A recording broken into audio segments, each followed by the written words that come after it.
Le 17 Ramadan de l'année 2 de l'Hégire fut un jour important pour notre communauté. Quel est donc ce jour? Avez-vous déjà entendu parler de la bataille de Badr? Nous tentons aujourd'hui de vous l'expliquer humblement afin de comprendre le miracle de cette victoire des musulmans. La bataille de Badr, ou Badr al-Kubra, est en effet l'une des batailles les plus importantes de notre communauté. On l'appelle aussi le jour d'Al-Furqan, la séparation, parce qu'elle a distingué le bien du mal à travers le conflit entre musulmans et polythéistes. En l'an 1 de l'Hégire, les croyants s'installent à Médine, et le prophète paix et salut sur lui commençait à penser un plan de récupération. Et quelle récupération? Rappelons d'abord que les compagnons sont arrivés à Médine après des années d'oppression et d'humiliation. La plupart ont dû abandonner leurs biens, leurs terres et leur argent. Ces mêmes richesses ont été volées et spoliées par les Mécois non musulmans. L'objectif est donc simple pour le prophète paix et salut sur lui: intercepter les caravanes des polythéistes revenant de la région du Cham. Au Cham, les Mécois faisaient du commerce, et ils revenaient donc de là-bas avec les biens qu'ils y avaient gagnés. Médine, où vivait le prophète paix et salut sur lui, est un carrefour commercial entre la Mecque et le Cham. Les caravaniers avaient l'habitude de faire halte à Médine ou dans les régions proches. Ainsi, ils pourraient récupérer des richesses proportionnellement à celles qui leur furent volées. À ce moment-là, le prophète paix et salut sur lui apprend qu'Abou Sufyan, alors polythéiste, il deviendra plus tard musulman, est à la tête de caravanes revenant du Cham. Le prophète paix et salut sur lui a eu cette information assez tardivement, donc peu de préparation était envisageable. Abou Sufyan n'était qu'avec une trentaine ou quarantaine d'hommes et de chameaux. Il n'était donc pas non plus préparé pour le combat, ce que le prophète paix et salut sur lui savait. Le seul objectif de notre prophète paix et salut sur lui était de récupérer les biens sans causer de tort à personne. Le but n'était pas le combat. Quand le prophète paix et salut sur lui sort pour se rendre à Badr, l'objectif est une attaque rapide. Le messager d'Allah paix et salut sur lui demanda à ceux qui avaient une monture déjà prête de venir avec lui, une monture prête à être enfourchée, attelée. Car les Arabes combattaient sur une monture. Il ne s'agissait pas d'un ordre, ne venait avec lui que celui qui était prêt et volontaire. Ce ne furent pas les compagnons les plus habiles à la bataille qui furent sélectionnés. La plupart étaient de la tribu médinoise des Khazraï, alors que ceux qui étaient connus pour être les meilleurs au combat étaient les Aws. Mais ils se trouvaient au nord de Médine, et le prophète paix et salut sur lui est sorti au sud. Ils étaient environ 314 hommes, 70 chameaux et seulement 2 chevaux. À l'écoute de ce nombre, on comprend qu'il ne s'agit pas d'un arsenal. Ils n'étaient même pas armés de leurs sabres de guerre, mais simplement de leurs armes de hanche. Revenons maintenant à Abou Sufyan. Il avait désinfiltré et entend à son tour que le prophète prépare une offensive. Abou Sufyan reçoit ces informations et décide d'envoyer une personne de son groupe prévenir les Mécois. Les caravanes étaient lentes, et il fallait faire vite pour transmettre le message. Tous les notables parmi les Mécois sont donc sortis pour cette bataille quand ils en ont reçu l'information. Ils étaient fous de rage. Ils comprennent maintenant que les Mécois qui sont allés à Médine, les musulmans donc, deviennent une menace pour eux. Il s'agissait pour eux d'un affront. Ils se sentaient attaqués dans leur honneur. La station de Badr était connue pour avoir des points d'eau. C'était un endroit de halte pour les personnes qui voyageaient et passaient par là. Un véritable jeu d'influence va donc se jouer. Le prophète paix et salut sur lui s'approche de cette station et part à l'allemande d'Abou Sufyan. Tous deux commencent à établir une stratégie de reconnaissance. Le prophète paix et salut sur lui envoie des compagnons pour inspecter les alentours et revenir avec des informations exploitables. Ici, on remarque l'intelligence de notre prophète paix et salut sur lui et des compagnons à cette époque. Un groupe de compagnons voit 2 serviteurs des gens de Crèque. Ils vont donc les interroger, mais ils ne s'attendent pas à ce que les Crèques approchent de Badr. Seulement, les Mécois commençaient déjà à placer leurs pions et prévoyaient d'envoyer toute une armée. Les serviteurs dirent aux compagnons qu'ils étaient de Crèque, mais les compagnons ne les ont pas crus. Ils espéraient encore intercepter la caravane d'Abou Sufyan et pensaient que les jeunes serviteurs mentaient et cachaient qu'en réalité ils étaient avec Abou Sufyan. Alors, les compagnons les frappèrent. Le prophète paix et salut sur lui, alors en prière, ne pouvait pas intervenir pour les blâmer. Les serviteurs finirent par dire ce qu'ils voulaient entendre, qu'ils étaient avec Abou Sufyan. Puis, quand les compagnons les lâchaient, ils disaient appartenir à Crèque. Ce scénario recommença, et le prophète paix et salut sur lui intervient une fois sa prière terminée. Il dit: « Vous les avez frappés alors qu'ils disaient la vérité, mais lorsqu'ils vous ont menti, vous les avez laissés tranquilles. Par Allah, ils ont dit la vérité. Ils appartiennent à Crèque. » Je vous demande de rester attentif ici au comportement du prophète paix et salut sur lui. Nous allons pouvoir méditer sur sa douceur, mais aussi sa grande intelligence, Mashallah. Le prophète paix et salut sur lui va les interroger, leur demander où est Crèque. Ils leur indiquèrent qu'ils étaient derrière cette plaine.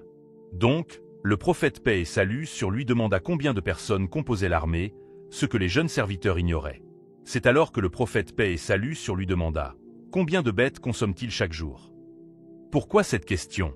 Eh bien, parce qu'il savait que si les deux jeunes serviteurs ne savaient pas combien il y avait de personnes, ils sauraient au moins combien ils ont de bétail, car ce sont les serviteurs qui s'occupent de cela.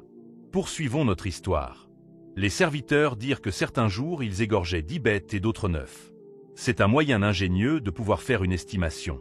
Le prophète paix et salut sur lui estimera donc qu'il y avait entre 900 et 1000 personnes. Si Abou Sufyan avait envoyé un groupe d'éclaireurs, le prophète paix et salut sur lui aussi en envoya. Deux compagnons entendirent deux servantes discuter. L'une demandait d'être remboursée, et l'autre répondit qu'elle le ferait dans 3 jours quand la grande armée viendrait. Par cet échange, ils comprennent que les polythéistes préparent une armée, et ils s'empressent donc d'aller voir le prophète paix et salut sur lui pour l'en informer. Parmi ceux qui écoutaient les servantes, il y avait aussi Majid ibn Am, proche de la zone. En arrivant et voyant les deux compagnons écouter, il les surveille, ne sachant même pas qu'il s'agissait de compagnons. Quand Abou Sufyan passera à cet endroit pour récupérer des informations, il dit « Ô Majid, qu'y a-t-il de nouveau? Raconte-moi des choses étranges. » Maître, 2 cavaliers de Médine sont venus écouter à cet endroit. Je les ai vus se cacher pour espionner les servantes. Et Abou Sufyan est un homme intelligent. Il va observer les déjections des montures qui étaient passées, et en voyant la qualité des aliments consommés par les bêtes, il va comprendre que ce sont des bêtes nourries à Médine. Ce qui voulait dire que le prophète était proche, et il décide donc de dévier sa direction, tout cela en passant par la côte. Une fois sur la côte, il va prévenir les Mécois de ne pas venir. Il estime qu'il a échappé au prophète et aux compagnons. Mais les Mécois étaient déjà partis. Ils voulaient obtenir la victoire par fierté et entêtement. Déjà partis, ils refusent de faire marche arrière, et ils paieront cher le prix de leur orgueil. Abou Jahl a juré par Allah. Nous ne rentrerons pas avant d'avoir atteint Badr, festoyé 3 jours, égorgé des chameaux, bu du vin et écouté les chanteuses. Ainsi, les Arabes nous craindront à jamais. Le prophète, quant à lui, ne faiblit pas, ne se détourne pas et a le courage de continuer dans cette bataille, comprenant pourtant l'infériorité numérique des croyants.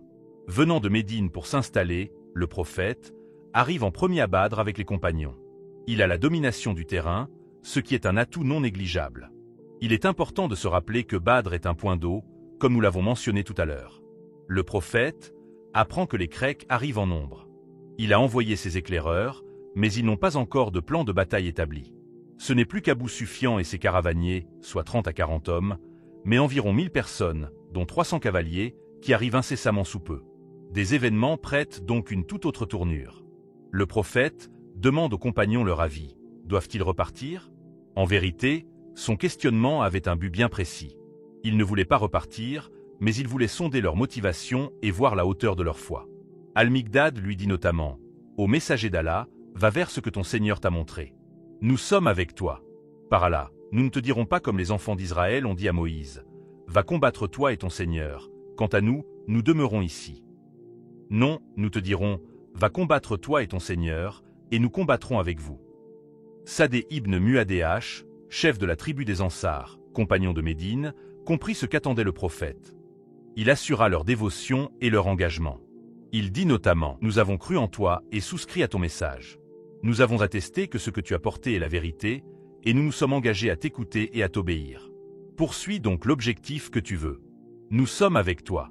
Par celui qui t'a envoyé, si tu partais en direction de cette mer et que tu t'entreprenais de la traverser, nous la traverserions avec toi sans qu'un seul homme parmi nous ne reste derrière. Nous ne détestons pas d'aller avec toi confronter l'ennemi.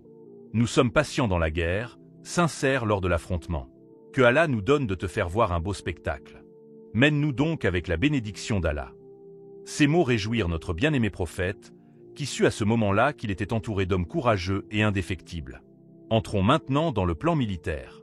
Le prophète va d'abord commencer à s'installer à proximité de l'endroit où il arrive, un endroit où se trouvent des puits. Le messager d'Allah commence donc à déposer son campement.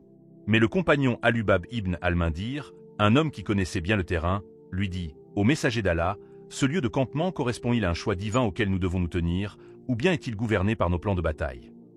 Le prophète lui répondit « C'est le plan de bataille. » On remarque ici le comportement de Hubab, qui voulait d'abord savoir si c'était Allah qui avait ordonné ou si c'était simplement une idée du prophète.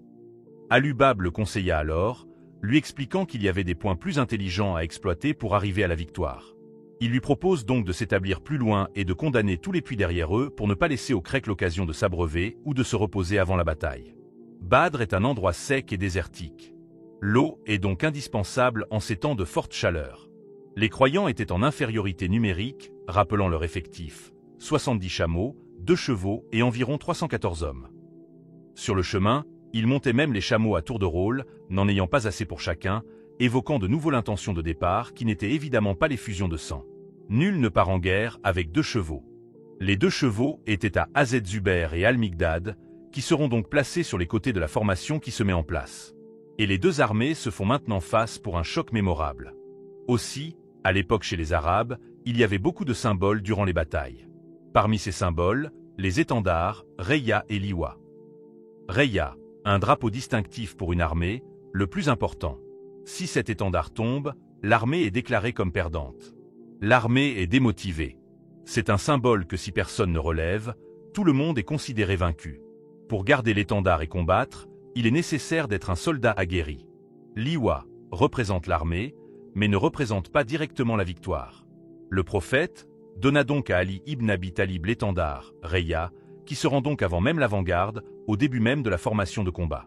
Ali ibn Abi Talib sera digne de cet étendard. Chez les Arabes, avant les batailles, il y avait aussi une coutume. 1, 2 ou 3 des meilleurs combattants doivent s'élancer dans un combat avant la bataille. Une histoire de défi que les meilleurs soldats doivent relever. Dans le camp des polythéistes, des adversaires de taille, Al-Wali ibn Utba et Sheba, vont s'avancer en hurlant des malédictions à l'encontre des musulmans. Du côté des musulmans, 3 personnes parmi les Ansars vont s'engager en premier. Quand les polythéistes les ont vus, ils se sont demandé qui ils étaient. Ils ont compris qu'il s'agissait de Médinois, des Ansars, et ils voulaient affronter leurs cousins, respectant une certaine éthique dans le combat, un code d'honneur. Le prophète demanda alors au célèbre Ali ibn Abi Talib, Hamza et Ubaïda ibn Talarit de s'avancer. Les duels ont été rapides. Hamza tua Sheba. Ali tua Al-Wali. Ubaïda, qui avait réussi à porter un coup à Utba, fut grièvement blessé. Hamza et Ali volèrent au secours de leur noble allié, tuèrent Utba et emmenèrent Ubaïda à l'arrière. Le courageux Ubaïda avait la jambe coupée, et à la suite de cela, il mourut quelques jours plus tard. Sur le champ de bataille, après les duels, les polythéistes venaient de perdre des notables qu'ils considéraient très importants. Enragés par ces pertes, ils se précipitèrent sur les musulmans dans le but de les exterminer. L'affrontement était lancé. Les musulmans invoquaient leur Seigneur en demandant son secours. Ils réussirent à défendre leur rang. Le combat s'intensifiait. Les musulmans répétaient encore et encore « un seul, un seul ». Les polythéistes étaient le triple des croyants en nombre, mais Allah a soutenu les croyants. Le prophète invoqua Allah, de manière intense, les mains levées au ciel, au point où on voyait la blancheur de ses aisselles et où sa cape tombait de ses épaules. Abou Bakr la lui ramassa pour la remettre sur ses épaules et lui dit « Ô envoyé d'Allah, tu as suffisamment invoqué ton Seigneur. » Il a reçu le soutien des anges par milliers. Le prophète a même vu Jibril qui descendait défendre les croyants et combattre avec eux. À la demande de Jibril, le prophète prit une poignée de terre qu'il lança en direction de l'ennemi en disant que leur visage soit couvert de poussière. Et par la volonté d'Allah, pas un seul polythéiste n'échappa à cette poussière. Ceci repoussa leur assaut. Il y a un verset à ce sujet dans Sourate Al-Anfal, 8h17. Lorsque tu lanças une poignée de terre, ce n'est pas toi qui l'as lancée, mais c'est Allah qui l'a lancée. À ce moment-là, il commanda la contre-attaque, redonnant courage aux croyants. Sur le champ de bataille se trouvait Al-Abbas, oncle du prophète, qui n'était pas encore musulman à ce moment-là. Le prophète comprit qu'il avait été forcé et qu'il ne voulait pas participer à ce combat. Il a demandé à ce que les Banu Hashim, sa tribu, ne soient pas tués, car il les avait forcés à participer au combat. Al-Abbas fut capturé par un Ansari, mais il dit « Ce n'est pas cet homme qui m'a capturé. J'ai été capturé par un homme chauve et au visage rayonnant de beauté. Il chevauchait un cheval aux pieds blancs jusqu'aux genoux. Je ne le vois pas ici parmi vous. » L'Ansari lui coupa la parole. « C'est moi qui l'ai fait prisonnier. » Le prophète lui demanda de se calmer, car Allah avait envoyé à cet homme-là un ange pour le renforcer. Subhan Allah. Cette bataille était pleine de miracles. Quant à Satan, ce grand désobéissant, il apparut d'abord aux polythéistes sous l'apparence d'un homme qui s'appelait Suraka. Mais il quitta rapidement le champ de bataille en voyant les anges. Quand les polythéistes lui ont demandé Pourquoi t'enfuis-tu, ô Suraka? N'avais-tu pas déclaré que tu allais nous prendre sous ta protection et que tu allais demeurer à nos côtés? Alors, il répondit, je vois ce que vous ne voyez point. Je crains Allah. Son châtiment est sévère. Et il s'enfuit en direction de la mer. Abu Jahl, celui qui a été appelé le pharaon de cette communauté, voyant pourtant que la victoire des musulmans se rapprochait, dit avec orgueil et agressivité: que la défection de Suraka ne vous ébranle pas. Il était de connivence avec Mohammed. Que la mort de Utba, Sheba et Al-Wali ne vous effraie pas. Ils se sont précipités. Par Allah, nous ne rentrerons chez nous qu'une fois que nous les aurons tous ligotés. Je ne veux pas vous voir les tuer. Capturez-les pour que nous leur fassions connaître leur mauvaise conduite. Abu Jahl, orgueilleux, ne tardera pas à mourir sur le champ de bataille, humilié. Les polythéistes étaient 3 fois plus nombreux, mais pourtant leur défaite fut cuisante. Il y eut une dizaine de morts du côté des musulmans, alors qu'on en dénombra 70 du côté des polythéistes, ainsi que 70 captifs. Le prophète a ordonné que tous les polythéistes morts soient jetés dans un puits. Puis, il s'adressa à eux en leur disant, dans le sens: « Avez-vous trouvé que ce que votre Seigneur vous avait promis était vrai? Moi, en tout cas, j'ai trouvé que ce que mon Seigneur m'a promis était vrai. » Omar lui dit alors: « Ô messager d'Allah, tu adresses la parole à des corps sans âme. » Et le prophète lui répondit: « Je jure par Allah que vous n'êtes nullement mieux capable d'entendre ce que je dis qu'eux. » Au retour à Médine, les musulmans sont revenus avec les richesses qu'ils étaient venus chercher et une victoire. La bataille de Badr montra que les musulmans étaient maintenant une nation à part entière, capable de se défendre par elle-même. Allah fit en sorte que les musulmans seraient craints par la suite de toutes les tribus. Cette bataille fut capitale dans l'avancée du message de l'islam. Elle est considérée comme la naissance de cette nation. Une nation qui ne cessera de s'étendre sur toute la surface du globe, au point où le message du prophète serait entendu dans toutes les maisons du monde. Nous vous remercions d'avoir suivi ce récit. Nous espérons qu'il vous a plu et que vous en avez tiré les meilleures leçons. Sachez que la victoire d'Allah est proche et que sa promesse est véridique. Quant à nous, nous nous reverrons bientôt pour un prochain récit. Assalamu alaikum wa rahmatullah.